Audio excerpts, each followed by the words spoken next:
Я решил сегодня произвести эксперимент, и мне самому интересно. В общем, я взял 3 ножа.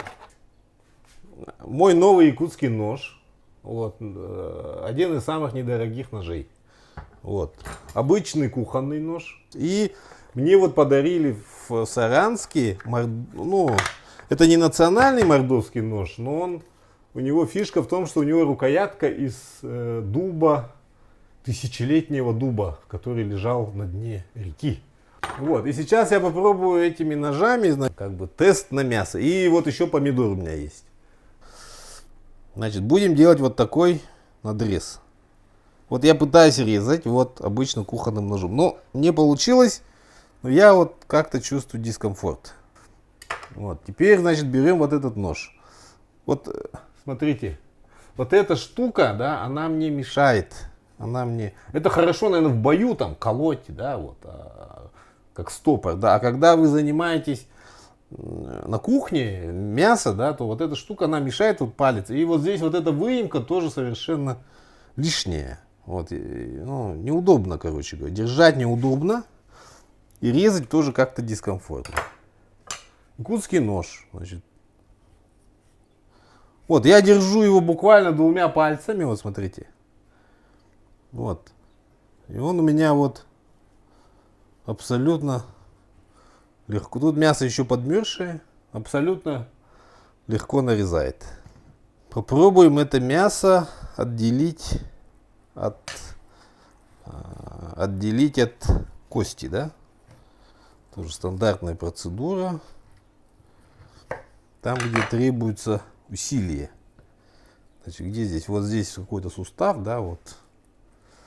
Вот я это пытаюсь сделать, допустим, обычным ножом, и тут вообще вот, ну, не хватает упора, и нож вот скользит, уже вот он жиром покрылась у меня рука, и нож у меня скользит в руке. Это какой-то похожий, то ли пластик, то ли дерево, но вообще очень неудобно вот это пользоваться. Вот, этот нож в руке не скользит, потому что здесь вот это дерево, какой-то стабилизированный дуб. Но вот из-за вот этих выемок, из-за самого формы лезвия, ну, мне как-то неудобно им пользоваться. И вот я не чувствую вот упора, да. Понимаете? Якутский нож. Значит, вот он лежит. Он вообще не скользит. Вот эта форма позволяет держать очень удобно.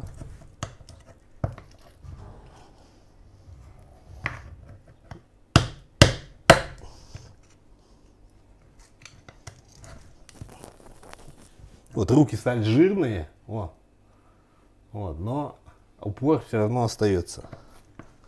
Интересно, если я вот этот нож жиром намажу, вот этим, да, что будет? Вот жир, кровь. А нет, она точно так же скользит. А этот нож вообще в жирных руках, он вообще это... Можно пораниться, вот. Еще здесь вот эта штучка вот так торчит, да, если вы что-то будете делать, у вас рука соскользнет и прямо попадет на нож. Здесь тоже сложная задача вот это. Я каждый раз, когда в кастрюлю вот эта часть кости не влезает, я каждый раз мне приходится это искать вот это место, чтобы отделить.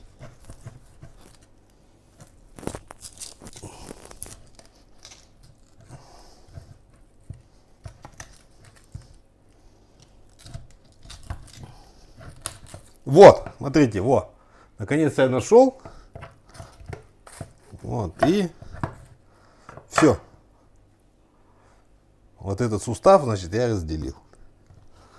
Понимаете, да? Якутский нож, вот он создан для таких вещей. Вот этим ножом такие операции, да, вот где нужно какое-то усилие, где нужен крепкий захват, обычным ножом вот эта сама форма, сама рукоятка не позволит. Такой нож вообще не позволит ничего сделать.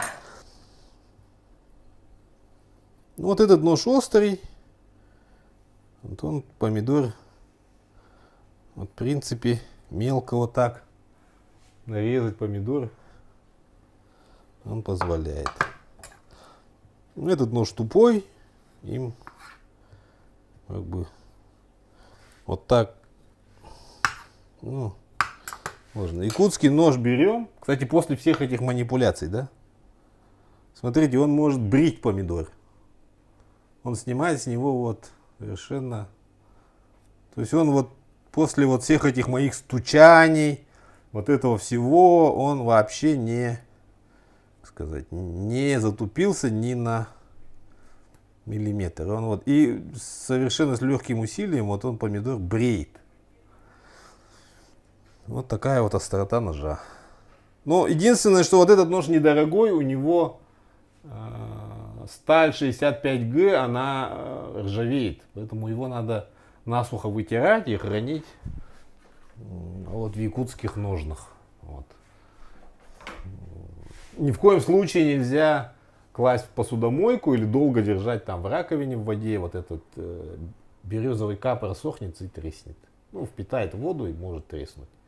Короче говоря, здесь кость, она это защищает вот здесь, чтобы дерево не повредилось. Вот. Интересно вот это. Вот мои руки сейчас очень жирные, вот очень жирные руки. Вот если я буду вот так стучать, не. Видите, никакого этого не происходит, моя рука туда не проскальзывает, видите, да? Очень крепкий захват. Я просто сильнее, если ударю, я раскалю вот эту доску, но понимаете, что здесь никакого проскальзывания не происходит. Ну, иначе бы тысячелетиями наши предки бы этим ножом не пользовались, если бы где-то, если бы он специально сделан для разделки дичи. То есть ну не тысячелетия, а много веков эволюции ножей, начиная с каменных, костяных ножей, потом они перешли в металлические, но форма сохранилась с тех времен, она оптимальная. Ну все, друзья, спасибо за внимание, вот такой обзорчик.